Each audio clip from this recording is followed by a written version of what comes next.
आज की क्लास में हम संप्रेषण क्या है तथा उसके प्रकार कौन कौन से हैं इसके बारे में जानेंगे। तो आइए शुरू करते हैं हम अपनी आज की क्लास। संप्रेषण शब्द के अंतर्गत प्रेषण एवं प्रेषित करना क्रियाएं सम्मिलित हैं। अतः संप्रेषण का तात्पर्य सूचनाओं अर्थात किसी भाव या विचार को दूसरों तक पहुंचाना है। पत्र, टेलीफोन, टेलीग्राम, फैक्स इत्यादि के द्वारा संदेश प्रेषित करना जैसे वाक्यों का प्रयोग अधिकांशतः दैनिक जीवन में हम करते रहते हैं। अर्थात जैसे हम टेलीफोन के द्वारा अपनी बातें किसी से कहते हैं या टेलीग्राम के द्वारा किसी से शेयर करते हैं या किसी को हम पत्र लिखकर किसी को सूचना प्रदान करते हैं तो उसे संप्रेषण कहते हैं। यह प्रेषण एक पक्षीय होता है क्योंकि इसमें विचार, सूचना या संदेश सूचना प्राप्त करने वाले व्यक्ति तक केवल पहुंचाने की बात है। संप्रेषण कुछ अधिक व्यापक प्रत्यय है।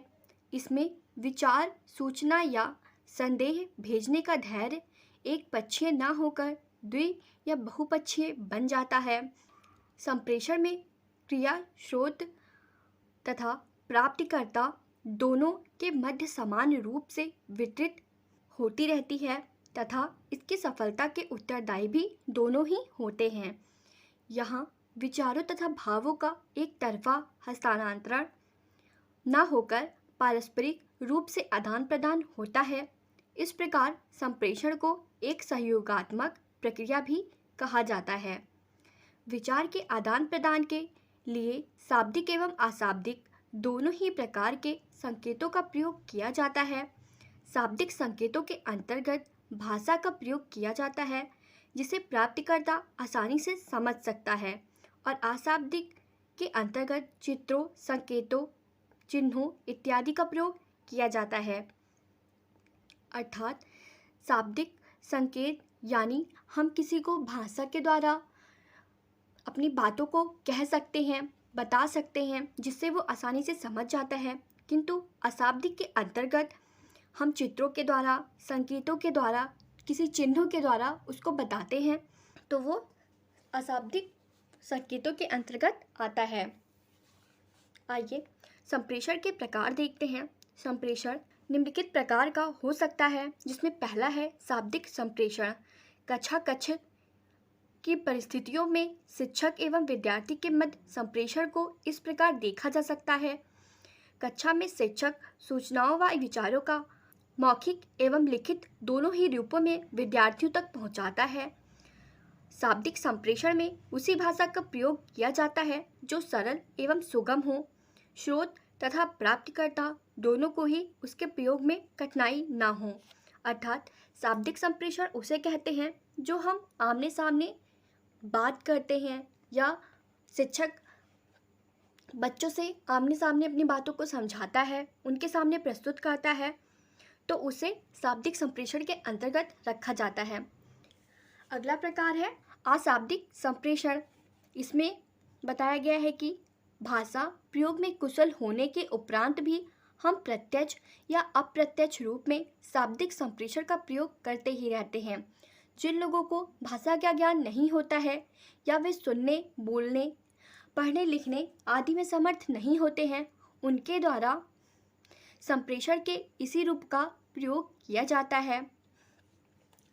अर्थात जो लोग पढ़ नहीं सकते, लिख नहीं सकते या सुन बोल नहीं सकते, उनके लिए अशाब्दिक संप्रेषण का प्रयोग किया जाता है। अब अशाब्दिक संप्रेषण का प्रयोग कई तरह से होते हैं, उसके बारे में जानते हैं, जिसमें पहला है मुख मुद्रा, दूसरा है आँखों की भाषा जो अपनी आँखों से उनको समझाते हैं, शारीरिक भाषा तथा वाणी एवं ध्वनि संकेत या संकेतात्मक कूट भाषा इत्यादि के द्वारा वो अपनी बातों को प्रस्तुत करते हैं। ये सभी अशाब्दिक संप्रेषण के अंतर्गत आते हैं। अगला है स्वाभाविक संप्रेषण। जब दो या दो से अधिक व्यक्तियों का समूह बिना किसी कृत्रिम साधन या उपकरण की सहायता से स्वाभाविक रूप से विचारों तथा भावों का आदान प्रदान करते हैं, तो उसे प्राकृतिक या स्वाभाविक संप्रेषण कहते हैं। जैसे कोई पंचायत गठित हुई है तो वहाँ पे जो एक समूह बना के जो अपनी बातों का आदान प्रदान करते हैं उसको इसके अंतर्गत रखा गया है। इसको भी व्यक्त करने के लिए निम्न प्रकार बताए गए हैं। पहला है द्विव्यक्तिक संप्रेषण, यानी दो व्यक्तियों के बीच में संप्रेषण, अर्थात दो व्यक्तियों के बीच में बातचीत का होना। दूसरा है लघु समूह संप्रेषण, यानी कुछ लोग जैसे 3 से 4 लोग के बीच में बातों का आदान प्रदान होना। अगला है दीर्घ समूह संप्रेषण, यानी कई सारे लोग के बीच में वार्तालाप होना। अगला है सार्वजनिक संप्रेषण, यानी समाज में बहुत सारे लोग होते हैं, वहाँ पर बातों का आदान प्रदान होना। अगला है एक संगठन या संस्थागत संप्रेषण, यानी एक जैसे पंचायत गठित हुई वहाँ पे जो बातों का आदान प्रदान हुआ वो इसके अंतर्गत आएंगे। तो ये सभी स्वाभाविक संप्रेषण के अंतर्गत आते हैं। अगला संप्रेषण का प्रकार है यांत्रिक संप्रेषण। जब व्यक्ति या समूह द्वारा संपन्न संप्रेषण में यंत्रों या मशीनों का प्रयोग किया जाता है तो उसे यांत्रिक या मशीनी संप्रेषण कहा जाता है।